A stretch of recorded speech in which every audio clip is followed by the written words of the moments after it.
Buenas noches, queridos hermanos.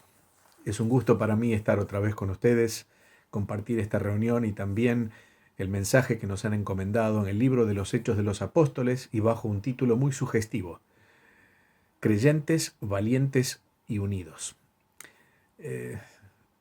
Hechos de los Apóstoles es un gran libro, muy inspirador para la Iglesia del Señor, y en esta noche vamos a considerar en el capítulo 4 del libro de los Hechos de los Apóstoles y el versículo 23. Capítulo 4, versículo 23 del libro de los Hechos de los Apóstoles. Está hablando justamente de los apóstoles, particularmente de Pedro y de Juan, y dice, verso 23, y puestos en libertad, vinieron a los suyos y contaron todo lo que los principales sacerdotes y los ancianos les habían dicho. Y ellos, habiéndolo oído, está hablando de la iglesia reunida, alzaron unánimes la voz a Dios y dijeron: Soberano Señor, tú eres el Dios que hiciste el cielo y la tierra, el mar y todo lo que en ellos hay. Que por boca de David tu siervo dijiste: ¿por qué se amotinan las gentes y los pueblos piensan cosas vanas? Se reunieron los reyes de la tierra y los príncipes se juntaron en uno contra el Señor y contra su Cristo, porque verdaderamente se unieron en esta ciudad contra tu santo Hijo Jesús, a quien ungiste, Herodes y Poncio Pilato, con los gentiles y el pueblo de Israel, para hacer cuanto tu mano y tu consejo habían antes determinado que sucediera. Y ahora, Señor, mira sus amenazas y concede a tus siervos que con todo denuedo hablen tu palabra, mientras extiendes tu mano para que se hagan sanidades y señales y prodigios mediante el nombre de tu santo Hijo Jesús. Cuando hubieron orado, el lugar en que estaban congregados tembló, y todos fueron llenos del Espíritu Santo, y hablaban con denuedo la palabra de Dios. Y la multitud de los que habían creído era de un corazón y un alma, y ninguno decía ser suyo propio nada de lo que poseía, sino que tenían todas las cosas en común, y con gran poder los apóstoles daban testimonio de la resurrección del Señor Jesús, y abundante gracia era con todos ellos, o sobre todos ellos. Así que no había entre ellos ningún necesitado, porque todos los que poseían heredades o casas las vendían, y traían el precio de lo vendido, y lo ponían a los pies de los apóstoles, y se repartía a cada uno según su necesidad. Este pasaje nos sitúa en los inicios de la iglesia cristiana, allá por los años 30 de nuestra era. Recién había irrumpido en la historia la iglesia de Dios. Un nuevo pueblo estaba habitando en la faz de la tierra. Una nueva dispensación, una nueva etapa en la revelación de los propósitos eternos de Dios tenía lugar en el mundo. Una nueva presencia del Espíritu Santo, ya no en circunstancias especiales, sino morando permanentemente en cada uno de los creyentes. Pero también un nuevo mensaje, proclamado a los hombres, centrado no en el cumplimiento de la ley, o de ritos, o de ceremonias, sino de una persona.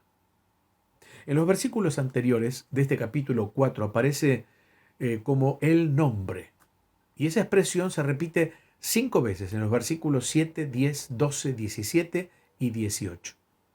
Es el nombre de Jesús, aquel que dice Pedro en su mensaje a los gobernantes y ancianos del pueblo de Israel en el verso 12, y en ningún otro hay salvación, porque no hay otro nombre debajo del cielo dado a los hombres en que podamos ser salvos.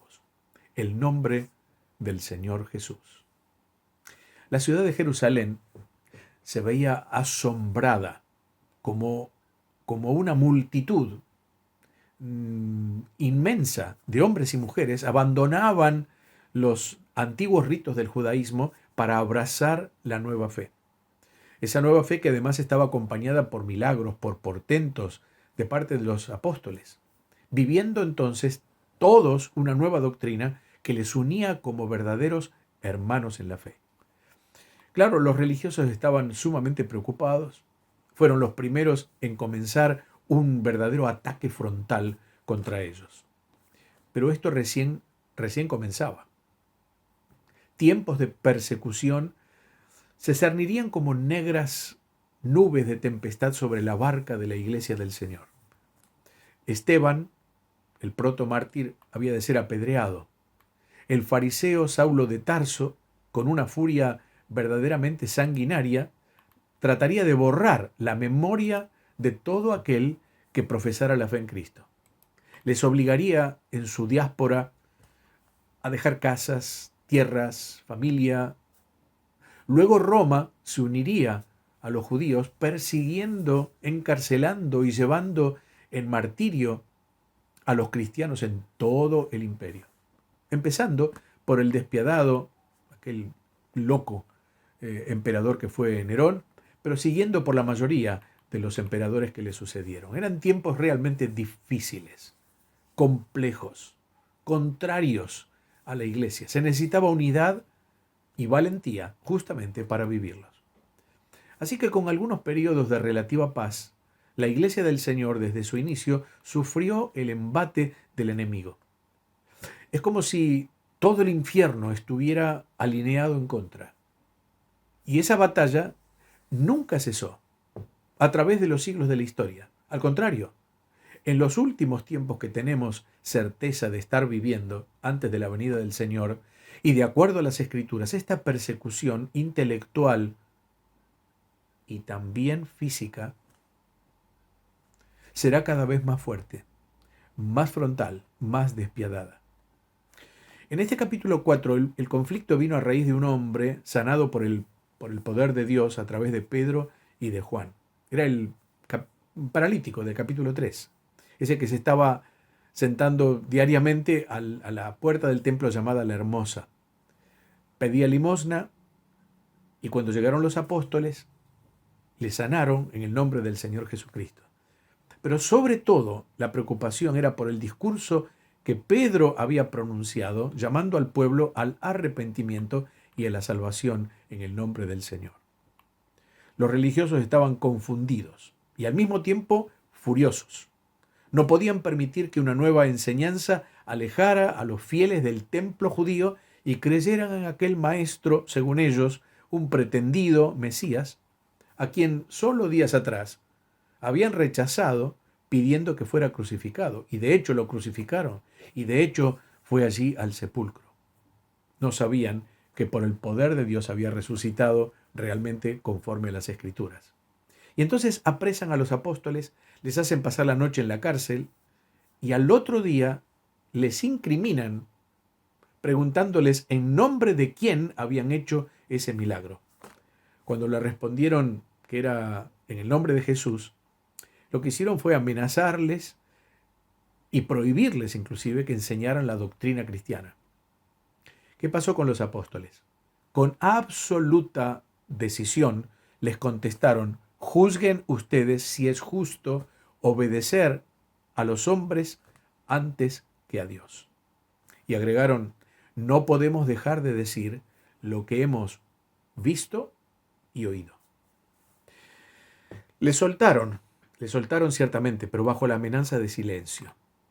Hermanos, vivimos un tiempo similar. Similar, digo. Tal vez aún no lo notamos demasiado por la gracia de Dios.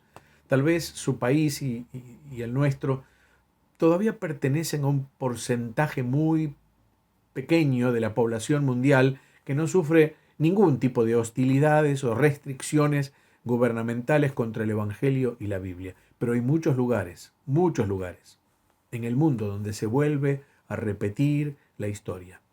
No estoy hablando solo de los países ultracomunistas ni los países islámicos, donde los cristianos sufren cárceles, vejaciones, despojo de sus bienes, hasta perder la vida.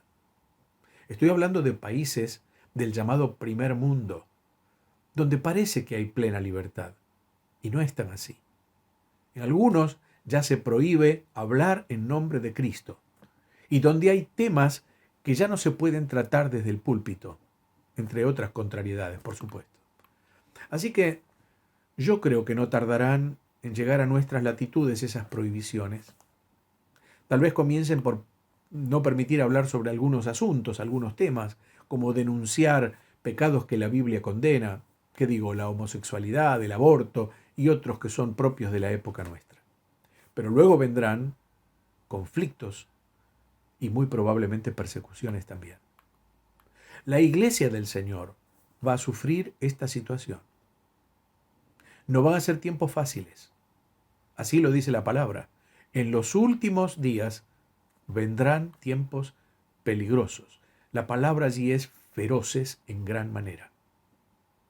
No nos debe extrañar. La venida de Cristo está muy próxima. El pecado, la corrupción, las perversiones, el crimen, cada vez son más evidentes, hermanos. Y juntamente con la maldad crecerá la oposición al Evangelio y por supuesto a la iglesia del Señor. Pero esa iglesia no sucumbirá. Nunca lo hizo, porque Dios es su autor, porque Cristo es su Salvador, porque el Espíritu Santo es su guía, porque la palabra santa es su fundamento. Así que se va a cumplir aquello que dijo el Señor. Ni aun las puertas del infierno prevalecerán contra la iglesia. Sin embargo, debemos pensar qué rol estamos desempeñando en el mundo. La iglesia de hoy, estoy diciéndolo en términos generales, por supuesto, y gracias al Señor por las excepciones que sin duda hay. Digo, la iglesia de hoy se balancea, oscila entre una excesiva efervescencia por un lado, muchas veces meramente carnal, sensorial, y por el otro lado un letargo que deriva en absoluta inacción. Desde una mimetización con el mundo y sus costumbres hasta un triste aburguesamiento que no impacta, no convence al mundo incrédulo, tampoco estimula una vida cristiana fiel. La pregunta entonces en esta noche ¿es posible vivir en forma distinta? ¿Cuál debe ser el rol de la iglesia en tiempos de crisis? ¿Cómo será la iglesia que surja después de este tiempo de pandemia y de mengua de libertades? ¿Cómo seremos los creyentes?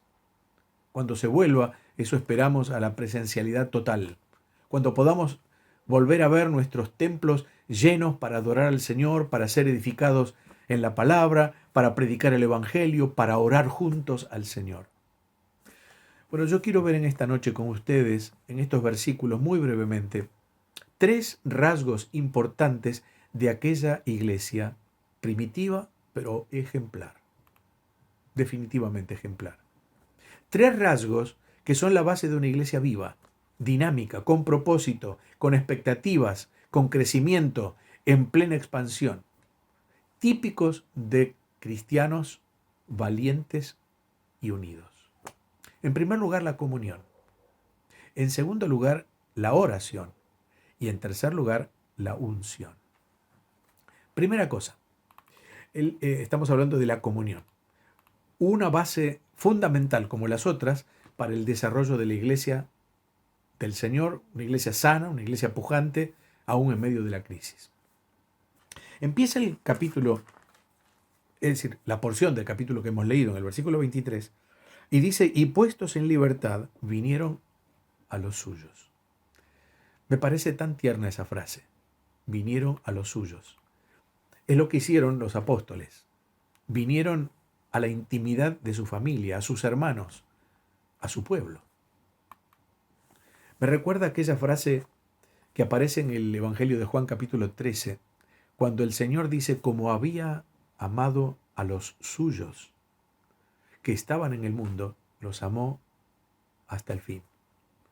Los suyos. Significa aquellos que pertenecen al Señor.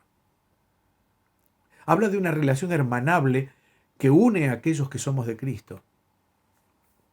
En la iglesia primitiva, los obreros, los apóstoles, los hermanos en general, eran una sola cosa. Estaban unánimes. Un alma, quiere decir. La multitud de los que habían creído eran de un corazón, justamente dice, y de un alma, en el versículo 32. Tenían una misma mente. Tenían un mismo propósito. Eso es comunión espiritual. Y era una iglesia numerosa, muy numerosa. Pero allí no había jerarquías ni autoridades. Había responsabilidades. Había dones distintos, definitivamente. Pero el Señor como cabeza unía a su pueblo en un solo cuerpo, en una sola familia, que era la familia de la fe.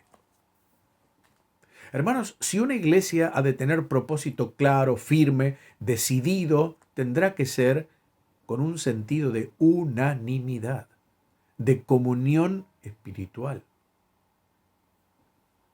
Claro, tenemos que pasar por el Salmo 133, ¿verdad?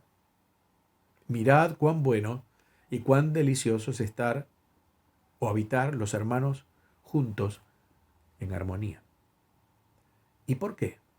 Porque allí hay resultados. Allí envía el Señor bendición y vida eterna. Hasta ahora, en ese tiempo tan extraño y tan difícil, fue necesario respetar las disposiciones gubernamentales, por cierto, y hemos tenido que mantener una comunión en forma virtual.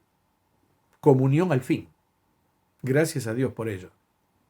Pero deseamos volver a congregarnos normalmente, porque nuestro lugar es junto a los que son suyos, a los hijos de Dios, a los hermanos en Cristo, a los que son del Señor. Pablo escribe a los Filipenses, en el capítulo 1 y versículo 8, emplea un término muy interesante.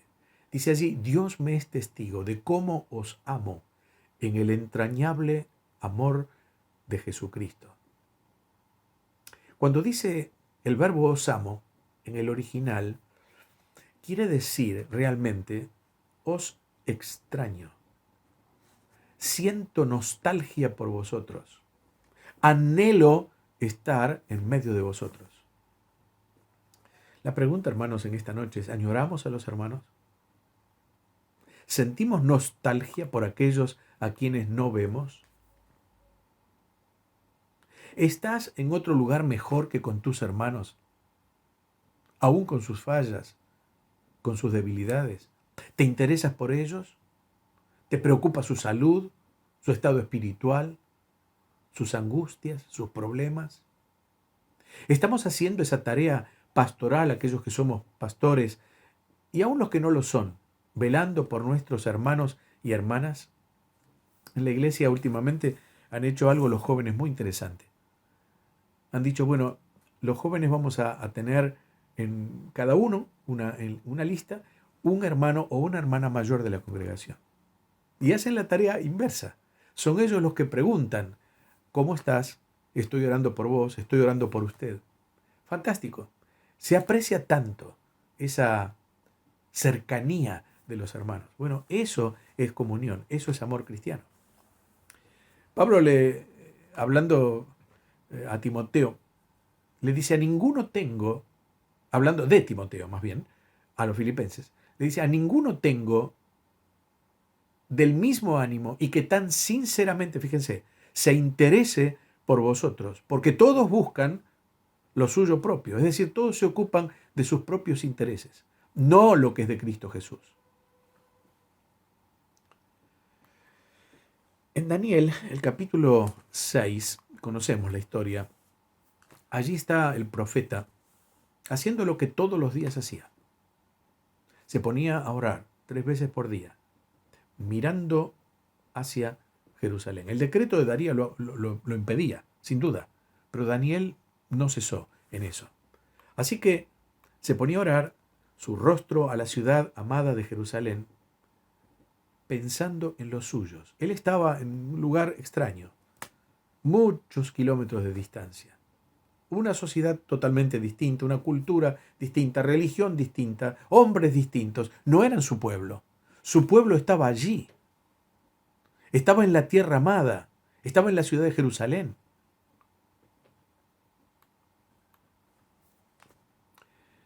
La pregunta es, así como Daniel orientaba su vista hacia su pueblo, la pregunta es: ¿dónde tenemos orientada nuestra vista? ¿Dónde están nuestras ventanas abiertas?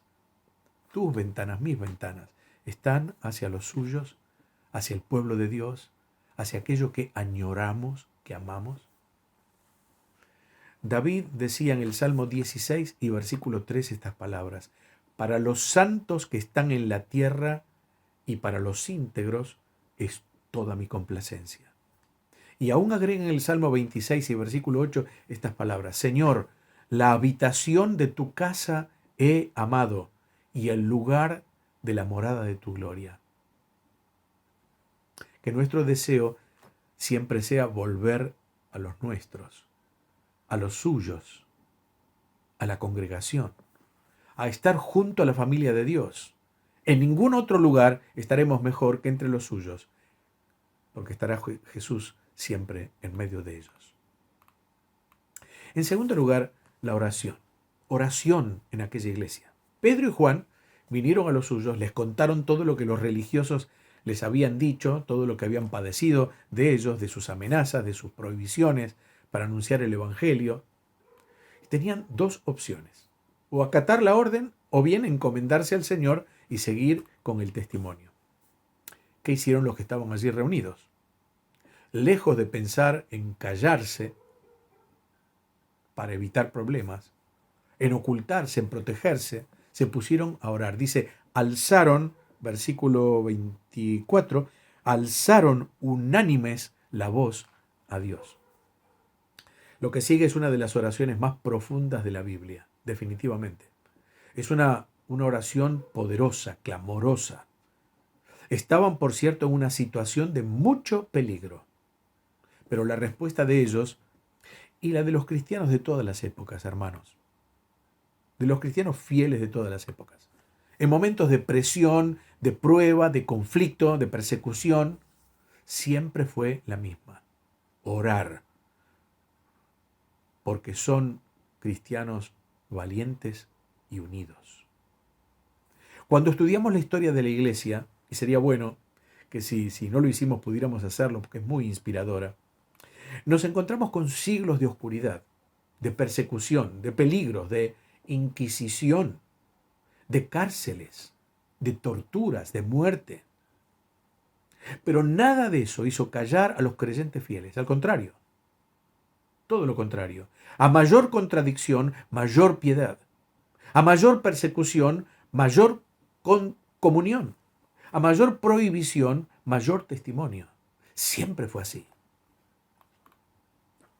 Se dice que Tertuliano, uno de los padres de la iglesia, dijo una frase que pasó a la historia. La sangre de los mártires, dijo Tertuliano, es la semilla de la iglesia. Y esto siempre fue así. Es notable que aún hoy en lugares como China, entre otros lugares donde la libertad religiosa está muy, muy restringida, particularmente para el cristianismo, es la fe que crece. Es la fe que más crece inclusive en aquel lugar. Así sucedió también en mi España, durante años de persecución religiosa para los creyentes. Las iglesias crecían, unánimes, con una fuerza, con una valentía, con una unanimidad, con una comunión que era realmente envidiable. Así fue la iglesia primitiva. Bueno, veamos en su oración tres cosas. En primer lugar, en la oración de aquel pueblo unido y valiente, había adoración. Adoración. Dice allí en el versículo 24, alzaron unánimes la voz a Dios y dijeron, soberano Señor, tú eres el Dios que hiciste el cielo y la tierra, el mar y todo lo que en ellos hay. Soberano, soberano Señor, es un término que se usaba para los dueños de los esclavos. Así se dirigían ellos hacia sus amos, reconociendo la dependencia que había en ellos hacia aquellos que eran sus dueños. Soberano, déspota, pero con derechos, no como lo conocemos esa palabra nosotros. En este caso, la iglesia ocupó el lugar que le correspondía ante el Señor. Los cristianos, hermanos, somos siervos del Señor y Él es nuestro Señor. Nos compró con su sangre, le pertenecemos. Somos justamente suyos, lo que leímos. Allí la palabra, entonces, como les decía, es alguien que hace su voluntad por encima de todo y sin admitir contradicción. En nuestro lenguaje, déspota se desvirtuó, no cabe duda, pero en el original no es alguien que hace arbitrariamente lo que quiere, sino alguien que realmente hace lo que tiene derecho de hacer. El hecho de que Dios sea nuestro Padre no priva de que Él sea el soberano Señor de nuestras vidas. Así que es bueno que en la oración empecemos con adoración, como aquella iglesia. Segundo lugar, hubo humildad, porque dice que son siervos. Versículo 29. Dice, ahora Señor, mira sus amenazas y concede a tus siervos. Siervos. Siervos también tiene varias palabras en el original, pero aquí significa lo que sabemos, esclavos. Y esclavos es una palabra fuerte. Esclavo es uno que está sujeto a la voluntad de otro sin derecho alguno. Lo importante para el esclavo es el mandato del amo. La disposición de servir no venía por propia iniciativa, y ahí está la iglesia humilde, sintiéndose solo siervos del Señor, unidos, orando. Hermanos, la falta de unidad estorba la oración, sin duda, pero la falta de oración deriva en falta de unidad. Hubo confianza también.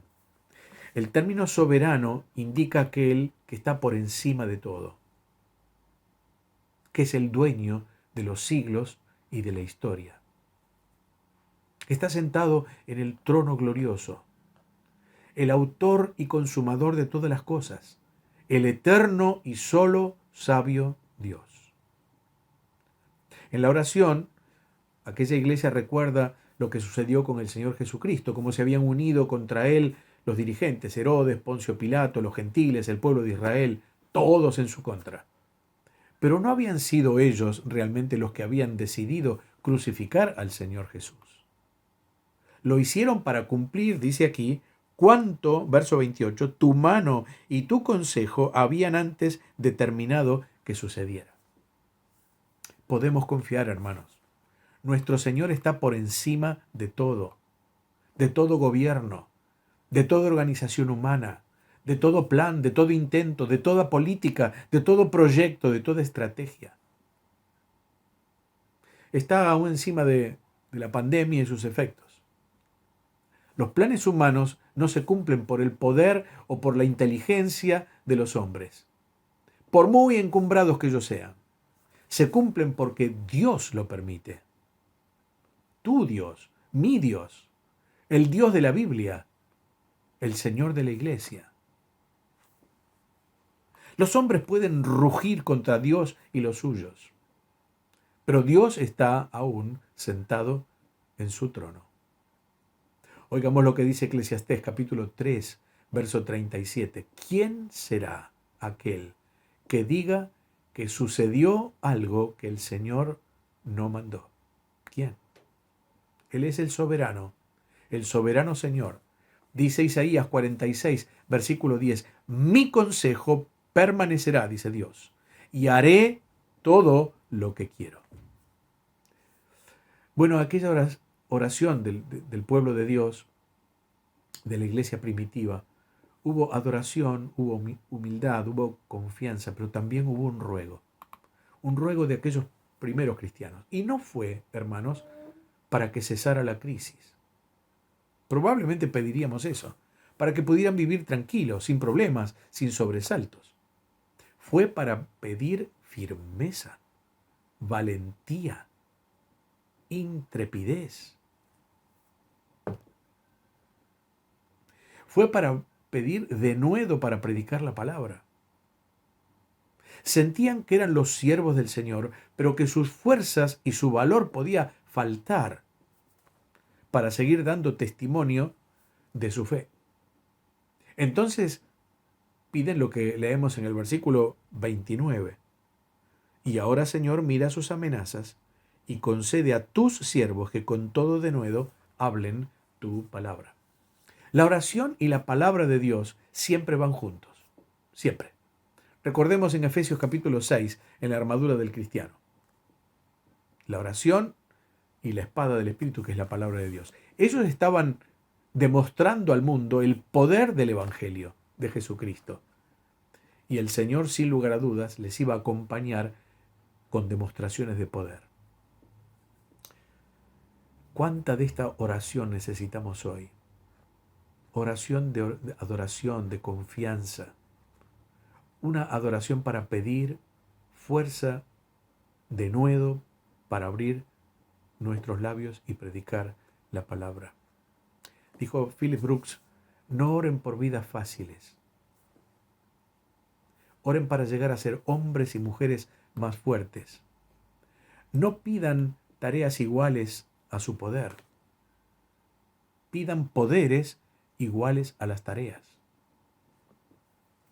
O Agustín, que dijo, ora como si todo dependiera de Dios y trabaja como si todo dependiera de ti. Los grandes hombres de la Biblia y los grandes hombres del Antiguo Testamento, digamos, oraron. El Señor oró. La iglesia del Nuevo Testamento y a través de los siglos oró. Y la iglesia de hoy, si quiere crecer en el testimonio, si quiere un avivamiento y una proyección en la sociedad, debe orar. Aquellos creyentes primitivos no veían enemigos, veían como el Señor ovejas sin pastor. ¿Y qué pedían? No pedían paz y seguridad. No pedían bienestar material. Pedían hablar la palabra con denuedo, con valentía, con decisión. Eran cristianos unidos y valientes. La iglesia y los apóstoles, diríamos hoy los misioneros, todos, había una visión de la obra que tenían que hacer. Los misioneros llevando el mensaje, los ancianos enseñando la palabra, la iglesia respaldando y testificando con ferviente oración. Bueno, comunión, oración, tercera cosa, unción. Versículos 31 y 33. ¿Cuáles fueron los resultados? Los resultados fueron tremendos. Una verdadera ráfaga de aire fresco, espiritual, celestial, llenó aquel lugar. Y todos los creyentes allí reunidos fueron llenos de toda la plenitud de Dios. Notemos, allí hubo plenitud espiritual.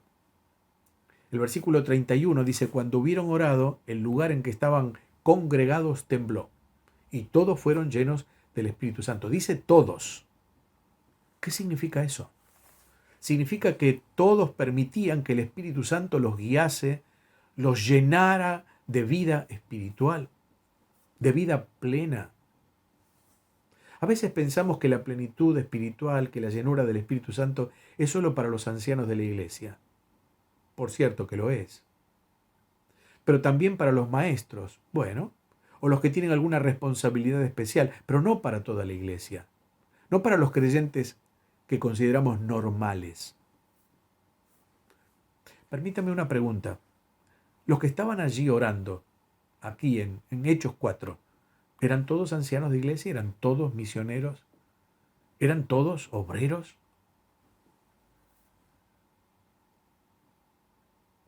Recién comenzaba la iglesia.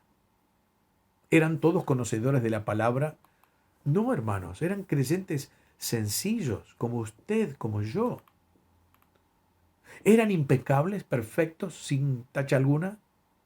No, tenían fallas como nosotros. ¿Entonces qué? Entonces eran hombres y mujeres deseosos y resueltos a que el Espíritu Santo les guiase, controlara sus mentes, sus sentimientos, sus acciones, sus vidas y les diera poder espiritual para servir al Señor y testificar de Él. ¿Podemos ser todos llenados del Espíritu? Sí, obviamente sí. Ahora, depende de nosotros, de que querramos desear ser llenados. Dios nunca irrumpe en nuestras vidas pasando por encima de nuestra voluntad, nunca. Pero también, para ser llenados del Espíritu Santo, debemos vaciarnos de otras cosas. A ver, suponga una botella que está llena de piedritas. Uno dice, bueno, la quiero llenar de agua. Mientras estén las piedritas allí, no podrá estar llena de agua. Quitamos las piedritas y entonces sí las llenamos de agua. Lo mismo pasa con el Espíritu Santo. ¿Qué cosas hay en mi vida, dentro de mi vida, en mi corazón, en mi mente, en la suya, que impiden la llenura del Espíritu Santo? Que el Espíritu Santo tenga plenitud de acción en nuestra vida. Tal vez costumbres, tal vez deseos mundanos, tal vez pensamientos impuros, tal vez enojos o envidias o mundanalidad o carnalidad. Todo eso debe ser quitado, hermanos. Y solo la sangre de Cristo puede hacerlo. Una vez que confesamos al Señor nuestros pecados. De paso, permítame preguntarle, ¿cuánto hace que no confesamos al Señor nuestros pecados? Tal vez inclusive nuestros pecados ocultos, aquellos que solo puede limpiar la sangre de Cristo. Fíjese cuál fue el primer resultado de plenitud espiritual. No fueron milagros, ¿ah? No fue hablar en lenguas, no fue tener poderes especiales, dones sobrenaturales, en ninguna manera. ¿Qué fue? En primer lugar, fue plenitud de testimonio. Mire lo que dice el versículo 31 al final. Dice, fueron llenos del Espíritu Santo y hablaban con denuedo la palabra de Dios. No dice que hablaban lenguas, dice hablaban la palabra de Dios. Ese era el mensaje, ese era el tema, ese era el secreto de su éxito. Si usted mira en su Biblia, en el capítulo 13, las veces que habla allí, que dice, que menciona la palabra como base del mensaje del Evangelio. Hay varios versículos, mírelo, la palabra, la palabra, la palabra. Había plenitud de unidad. Dice el versículo 32, y la multitud de los que habían creído era de un corazón y de un alma. Había perfecta unanimidad. Ahora, ¿en esa iglesia eran todos iguales? ¿Pensaban todos lo mismo? No, tenían distintas personalidades, igual que en nuestro caso. Pero todos estaban unidos en un corazón y un alma, sin egoísmos, sin personalismos, sino con una demostración de auténtica unidad y amor hermanable y un propósito: servir a Dios y dar testimonio con sus vidas del Evangelio. Había también plenitud de poder. Versículo 33, primera parte. Y con gran poder los apóstoles daban testimonio de la resurrección del Señor Jesús. Gran poder. ¿No es acaso eso lo que le falta a la iglesia de hoy? El poder no es nuestro, hermanos. Es consecuencia justamente de la plenitud del Espíritu de Dios, de la oración y de la unidad espiritual de los creyentes. Hay una canción que me sorprende las palabras que dice realmente. Me hace pensar, reflexionar. Dice, ¿qué te pasa, iglesia amada, que no reaccionas? Solo a veces te emocionas y no acabas de cambiar. Pura emoción muchas veces, pero no hay un cambio genuino, no hay una plenitud de poder en la vida. Sí, hermanos, plenitud espiritual, plenitud de testimonio, de unidad, de poder, finalmente había plenitud de gracia. Versículos 33 al 35. Dice, abundante gracia era sobre todos ellos. Indudablemente la presencia del Señor estaba en aquella iglesia y la gracia de Dios, que suple todas las necesidades materiales y espirituales, que acompaña, que protege, que da vigor, que da valor, estaba con aquella iglesia, estaba con ellos. Y Dios contestó la oración. Nada está fuera del alcance de la oración, excepto lo que está fuera de la voluntad de Dios. Hermanos queridos, vivimos y viviremos tiempos difíciles. Nos son necesarios, los recursos que la iglesia de Jerusalén tenía. Comunión, oración, unción. Solo de esta forma la iglesia de hoy podrá contar como aquella iglesia de hace tantos siglos, pero tan vigente hoy en día, de cristianos valientes y unidos.